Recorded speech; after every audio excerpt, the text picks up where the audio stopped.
Con ese contexto que hemos mirado, la idea es echarle una mirada rápida, a grandes pasos, digamos, de lo que ha sido, digamos, la evolución de leyes o normas que han tenido incidencia sobre el tema de la estructura de tenencia a la tierra en nuestro país, ¿no es cierto? Entonces,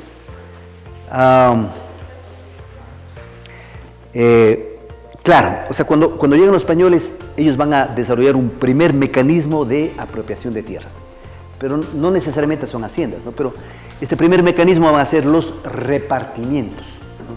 Ustedes han oído hablar, o sea, los repartimientos eran, digamos, eran entregas de tierra a los soldados, a los curas, a los que estaban en empresa conquistadora, digamos, ¿no? Entonces, la corona había como una forma de reconocer y además de garantizar la permanencia de esta soldadesca, digamos, ¿no? Había entregado los repartimientos, ¿no? Entonces, la primera figura, digamos, que se va a dar en los primeros años de la conquista, esta figura de los repartimientos, ¿no? Repartimientos, ¿verdad?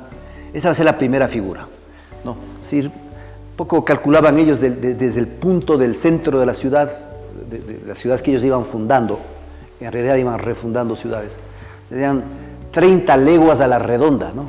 Es decir, fundan Quito, digamos, ¿no? Entonces calculaban ellos 30 leguas a la redonda y, digamos, iban haciendo la entrega de repartimientos. Esta es la figura que utilizan los españoles en la primera etapa, digamos. Pero con esto no es que se llamaban haciendas, ¿no?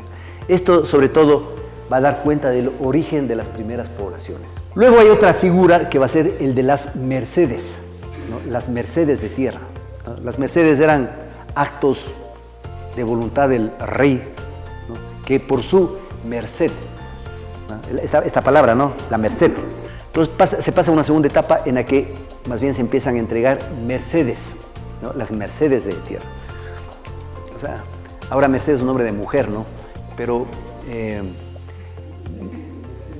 claro, pero la palabra mercedes es como algo así como la gracia, la voluntad, ¿no? La merced. El rey ha concedido una merced en favor de Juan Francisco Andrade y ni sé cuantito, ¿no?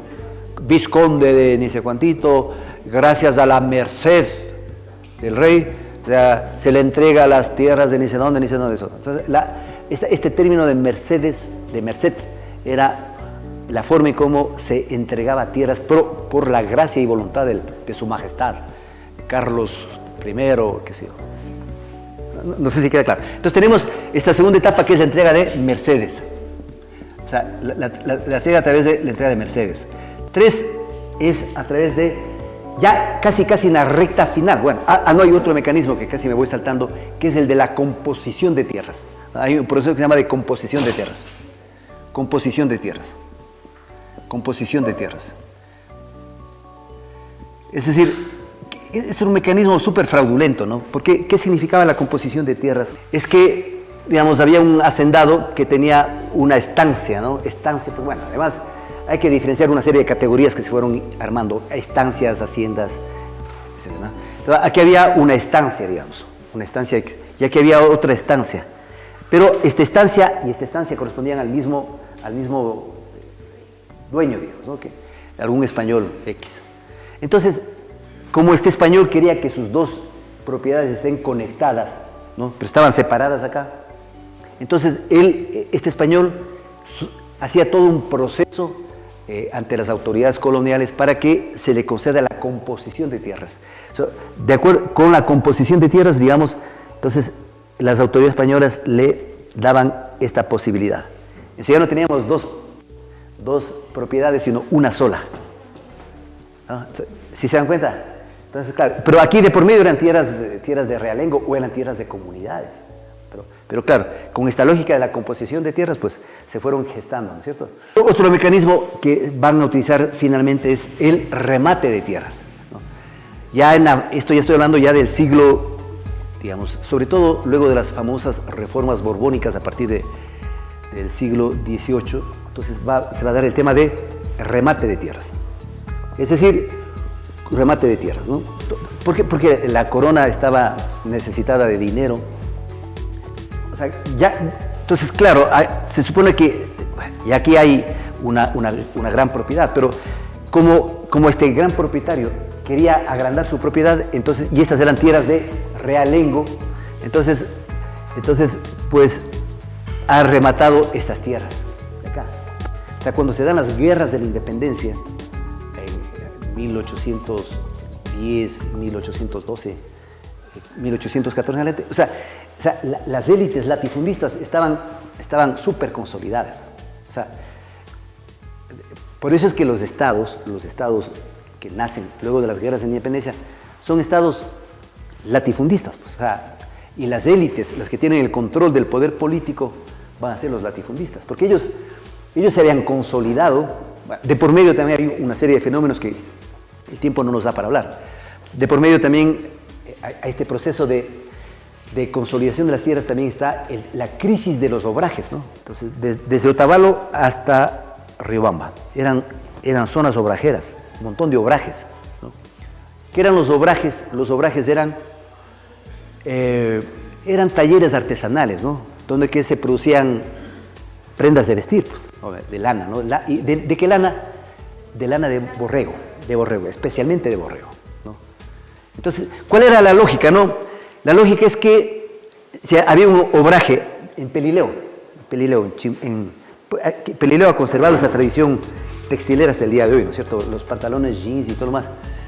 Pero es que es una tradición obrajera, en el caso de Pelileo, de la época colonial, o la gente de Otavalo, ¿no? Otavalo a Tuntaqui, porque también eran zonas obrajeras.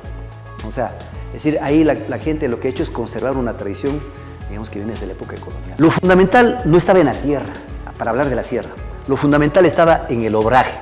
El obraje estaba en Pelileo. Ustedes conocen Pelileo como quien se va a baños, ¿no es cierto? Aquí estaba lo fundamental, en Pelileo. Aquí estaba el obraje.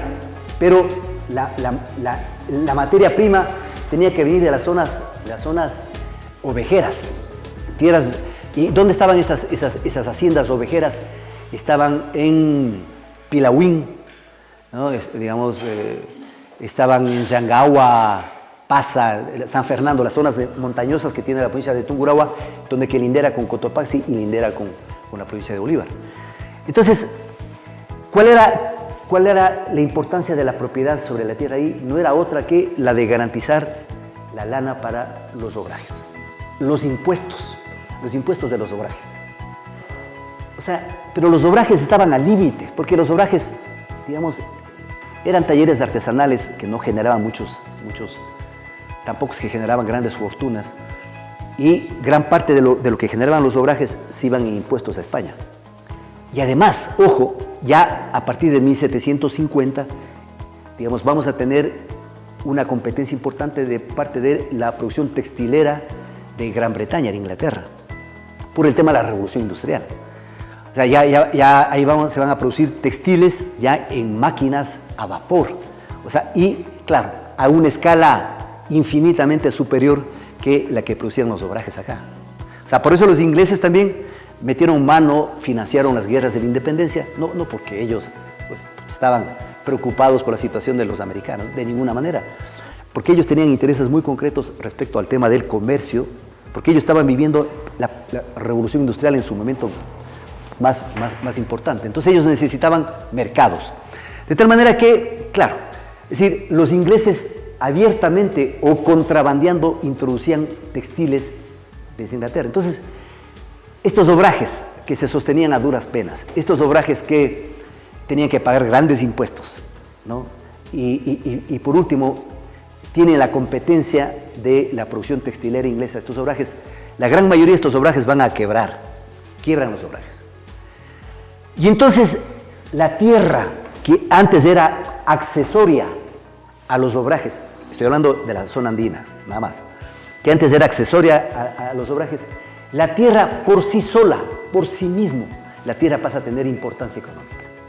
Ya no como algo como el espacio que permitía la cría de ovejas para garantizar la materia prima a los obrajes. Ya no, porque ya los obrajes entraron en crisis, sino la tierra por sí misma, como tal, empieza a tener un valor político, un valor económico, la tierra como tal.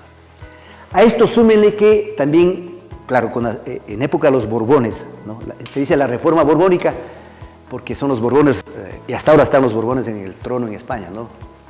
Pero, mientras tanto, los jesuitas habían acumulado muchas tierras, grandes haciendas aquí, ¿no? en toda América.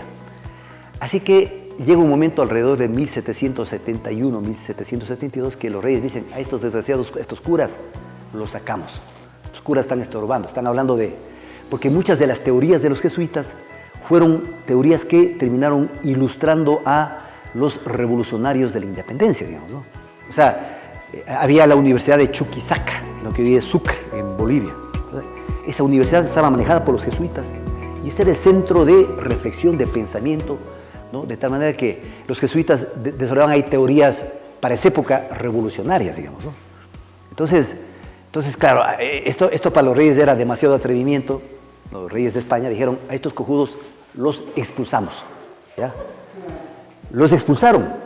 Y claro, cuando les expulsan a los jesuitas, porque los jesuitas además tenían la mejor forma de organización de las haciendas, porque los jesuitas eran muy ordenados, súper ordenados, ¿no?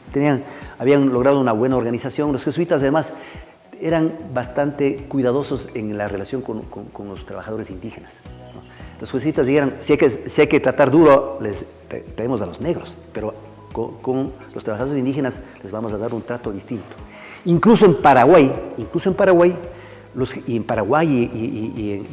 poco en la parte oriental de Bolivia, los jesuitas llegaron a establecer unas alianzas importantes con la población indígena.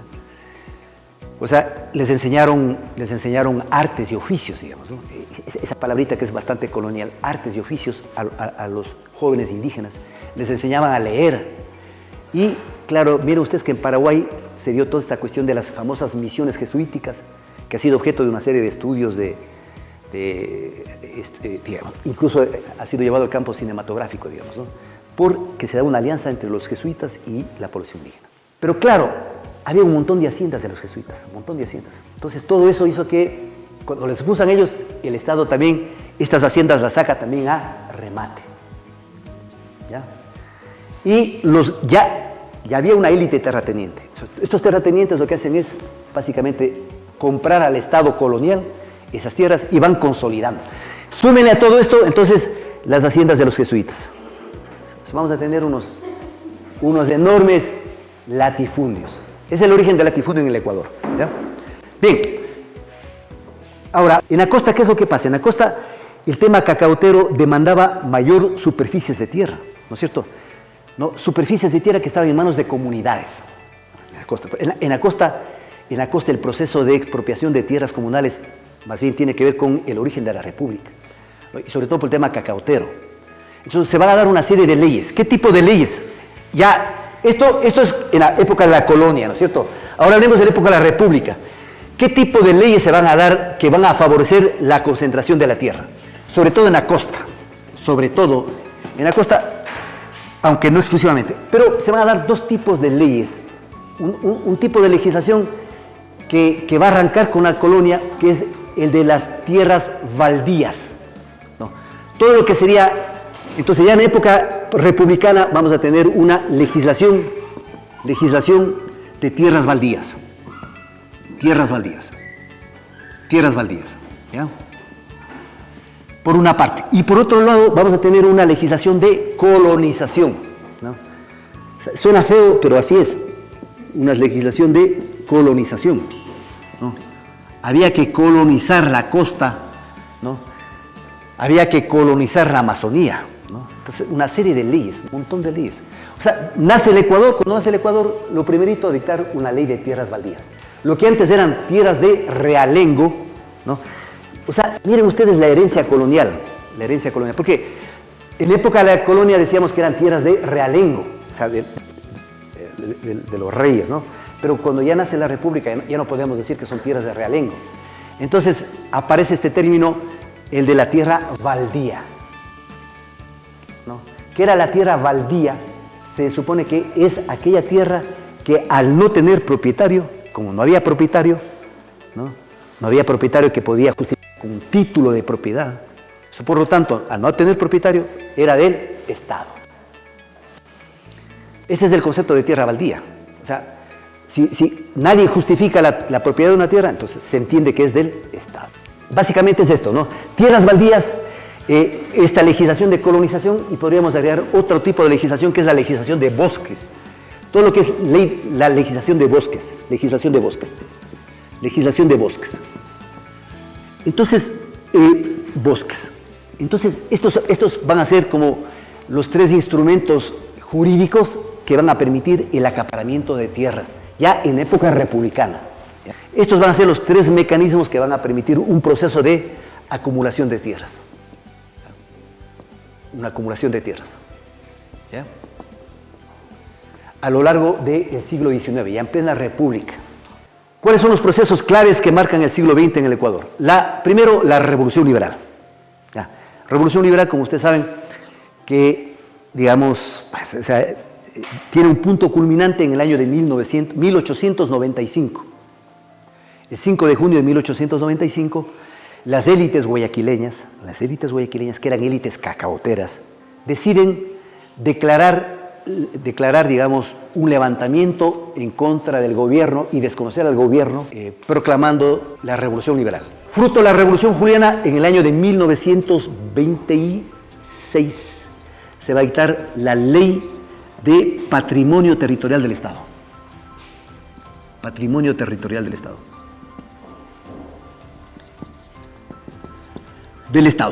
La Ley de Patrimonio Territorial del Estado, que básicamente va a plantear una revisión total. Aquí, ¿cómo se han dilapidado tierras del Estado con temas de estas leyes de tierras baldías? No, hay que revisar todo eso, ¿no? Hay que revisar. Y plantea una serie de disposiciones para que se revisen todas las entregas de tierras que se ha hecho anteriormente al Estado, ¿no? Y que esas tierras vuelvan al Estado, ¿no? O sea, una cosa muy atrevida para esa época, ¿ya? Y además plantea que las tierras comunales, una cosa interesante, las tierras comunales no pueden ser objeto de ninguna legislación de tierras baldías. O sea, eso es una cosa muy avanzada. Y por primera vez se habla de que las tierras que tengan recursos minerales, que tengan, digamos, cal, que tengan material pétreo, que tengan petróleo o recursos minerales, esas tierras no pueden ser objeto de ninguna concesión a particulares. Incluso, por primera vez, se habla de las aguas termales. Y las aguas termales también, de acuerdo a esta ley, no podían ser objeto de entrega a los particulares. O sea, una ley muy avanzada para la época, súper avanzada, ¿ya? La Ley de Patrimonio Territorial del Estado. A ver, saltémonos a otro momento histórico. En el año de 1900, vamos a saltar al año 44, hay otro proceso histórico muy interesante que vive en nuestro país. Ya estamos en el 44, ya estamos cerquita, ya. Ya nos vamos acercando. A ver, ¿por qué es importante el año 44? ¿Por qué? Porque, tal vez para entender un poquito el contexto, recuerden ustedes que en el año 41 el Ecuador enfrenta un conflicto bélico con el Perú, ¿ya? En 1941, o sea, el ejército del Perú ocupó toda la provincia del Oro, ocupó gran parte de la Amazonía. En enero del año 42, el Perú condiciona la salida. Ok, les vamos a devolver la provincia del Oro, les vamos a devolver parte de la Amazonía, a cambio de que ustedes firmen el protocolo de Río de Janeiro, digamos, ¿no? En enero del 42, donde que el Ecuador reconoce que la parte sur de la Amazonía que estaba ocupada por el ejército del Perú ya no le corresponde al Ecuador. Y el Ecuador renuncia a la salida al Amazonas.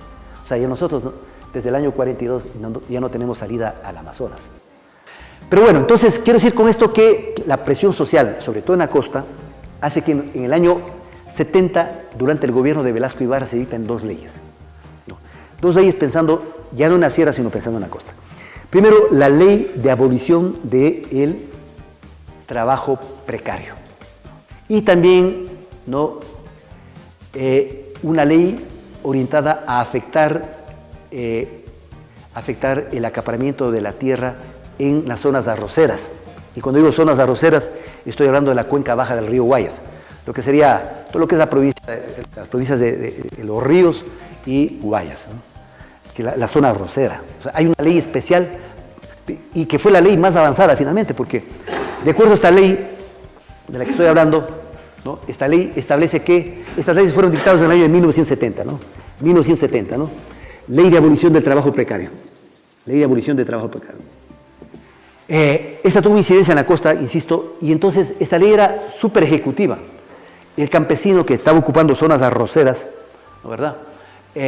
Lo que tenía que hacer es acercarse al IERAC, ¿no? Hacer una declaración juramentada de que él está en posesión. El IERAC verificaba la posesión y con eso automáticamente el IERAC entregaba el título. Listo. No había juicios, no había nada. O sea, el IERAC iba y verificaba que el campesino estaba en posesión de la tierra, con lo cual verificaba y tenía 72 horas el director de IERAC para titular la tierra. Súper ejecutiva. O sea, así se hizo la reforma agraria en la costa. Pero detrás de eso hubo cientos de muertos. O sea, en la costa la cosa fue... y por eso mismo que el gobierno no tuvo otro remedio que, digamos, dictar esta ley. Esta es una ley, por ejemplo, que nosotros aquí en la sierra ni la conocemos porque no tuvo impacto aquí en la sierra. ¿No, verdad? No significa que en la sierra no había conflictividad social, sí la hubo. Y por supuesto, esto va a llevar a la última ley de reforma agraria que se dicta en el año de 1973. 1973. Se dicta una nueva ley de reforma agraria. Ley de reforma agraria. Esta ley se dicta durante el gobierno del general Guillermo Rodríguez Lara, el famoso Bombita Lara. Pero ustedes son jóvenes, vive todavía, dicho sea de paso. Le escuché hace un par de años al Bombita una conferencia en la Flaxo. Pucha, el Bombita tiene 90 y pico de años, pero es un hombre lúcido, ¿eh? Es un hombre todavía que tiene mucha lucidez. Ahí se dicta esta ley, la segunda ley de reforma agraria, ¿no? El año 73. Esta ley, digamos, esta ley va a tener, esta ley hay que entenderla en un doble sentido, ¿no? Por una parte, una ley que establece las condiciones para que las empresas agrarias se modernicen. O sea, es decir, establece todas las condiciones, la tierra que esté eficientemente cultivada, la tierra que esté trabajada con tecnología, la tierra que esté, digamos, ocupando mano de obra en condiciones establecidas en el Código de Trabajo, es decir, que los trabajadores estén adecuadamente pagados, asegurados. Esas tierras son sagradas, nadie las puede tocar. Pero aquellas tierras ineficientemente producidas, aquellas tierras que todavía en las cuales subsiste el trabajo precario, a esas tierras el Estado les va a afectar, ¿ya? ¿No? Entonces, de esa manera, pues claro, las grandes propiedades subdividieron las tierras, modernizaron las empresas, incorporaron maquinaria, tecnología, etcétera, y claro, es decir, más bien esta ley de reforma agraria del año 73 significó un gran empujón para que las empresas agrícolas se modernicen, dividan, fraccionen la tierra, creen sociedades anónimas, etcétera, etcétera, dio una serie de facilidades. Pero también dejó abierta la posibilidad de que donde que hay acaparamiento de tierras y donde que estas haciendas no se modernizaban, se pueda afectar la tierra. A través de las modalidades que ya había señalado al principio, estas modalidades de, digamos, primero, expropiación. La expropiación significaba que, y significa aún, porque la expropiación sigue existiendo, ¿no? ¿Qué significa la expropiación? Que el Estado, digamos, bajo ciertas causales, decide que esas tierras pasen a su dominio, pero el Estado paga por las tierras, ¿ya? ¿No? Entonces, no se confisca, o sea, las tierras no se pueden confiscar, ¿no? Porque una cosa es expropiar, otra es confiscar. ¿Qué significaría confiscar? Que el Estado no pague nada, eso es confiscar. Pero cuando digo expropiar, el Estado primero tiene que valorar cuánto cuesta esa tierra y en función de esa valoración el Estado paga por la expropiación. ¿Qué significa? Que esas tierras pasan al Estado. ¿ya? Y una vez que están en manos del Estado, el Estado puede adjudicar. Ahí sí el Estado puede adjudicar a Juan, Rosa, Pedro, María. Pero una vez que están en manos del Estado. No antes, pues, ¿no es cierto? Ya. Esa es la expropiación, que es una modalidad que estaba contemplado tanto en la ley del 64 como en la ley del 73. La otra modalidad es la extinción de dominio, ¿no? ¿Qué es la extinción de dominio? Es decir, que puesto que esas tierras que están en manos de algún terrateniente han sido adquiridas de forma indebida, de forma ilegal, no respetando posesiones anteriores, entonces el Estado dice, aquí lo que vamos a declarar es la extinción del dominio. Es decir, como que nunca esas tierras han pasado a manos del terrateniente. ¿Por qué? Porque han pasado de manera ilegal, dolosa, con algunas, y sin tomar en cuenta que había posesiones ahí. Esa es la extinción del dominio. Ese es un instrumento poderoso, poderoso en manos del Estado. Claro, un Estado que quiera hacer bien las cosas. Pero es un instrumento muy poderoso, la extinción del dominio. Y, la otra modalidad es la reversión de dominio, ¿no? ¿Qué significa reversión de dominio? Es que el dominio que está en manos de un particular se revierte en favor del Estado. ¿Por qué? Porque la tierra no está cumpliendo una función social, ¿no? Porque la tierra está ineficientemente producida, porque la tierra está utilizando mano de obra, en condiciones de precariedad, etc. Entonces, ahí revierte la tierra en favor del Estado. Pero para los hacendados y las cámaras de la agricultura, las cámaras de agricultura del país, tanto la reversión de dominio como la extinción de dominio eran formas de confiscación de la tierra. Y pelearon hasta que efectivamente, en esa época había el Tribunal de Garantías Constitucionales. En el año de 1992, la reversión de dominio y la extinción de dominio fueron declaradas inconstitucionales. ¿Por qué? Porque se decía que es una forma de confiscación de tierras por parte del Estado.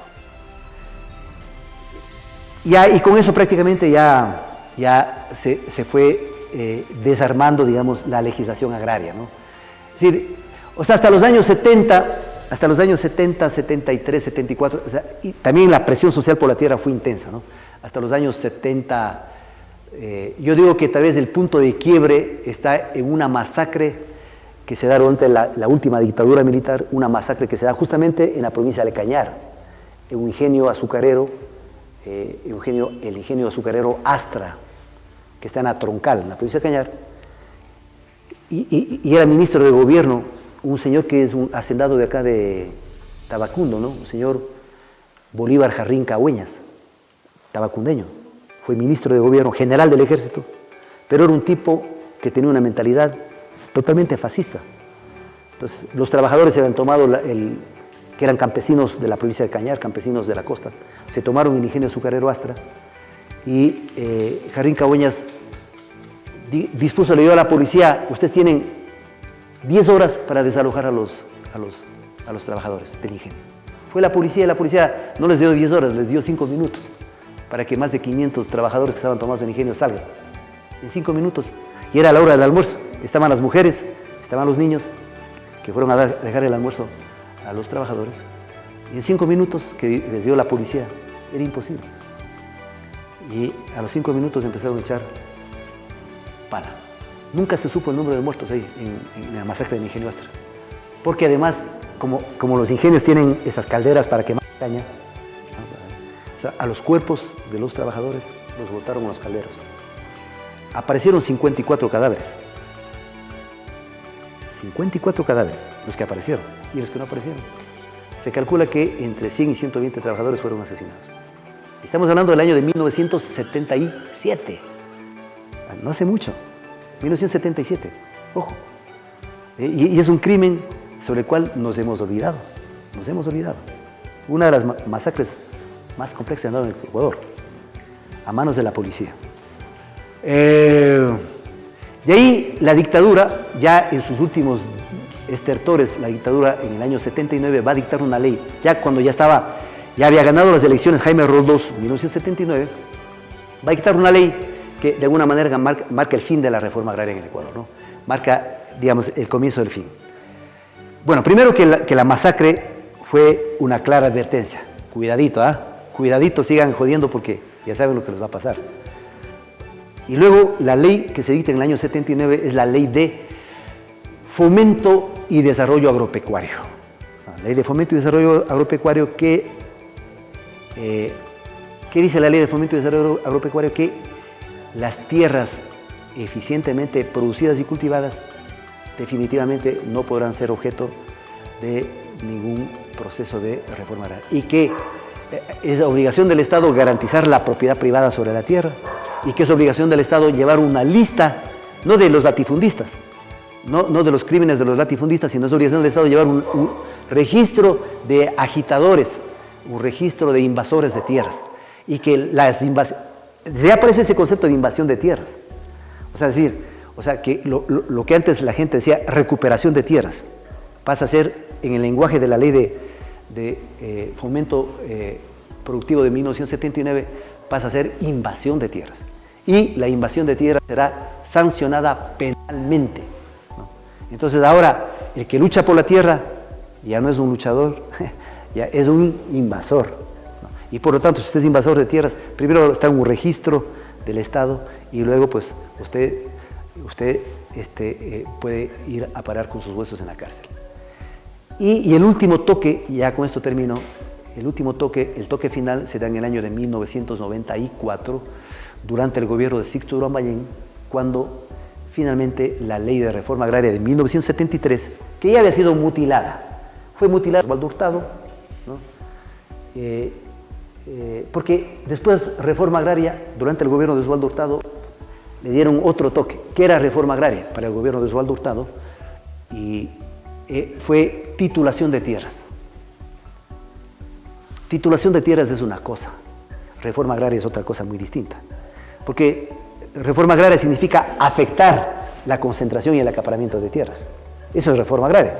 Titulación de tierras es otra cosa muy distinta, o sea, titulación de tierras es decir, ok, usted tiene una posesión por acá, ok, el Estado le va a titular tierras.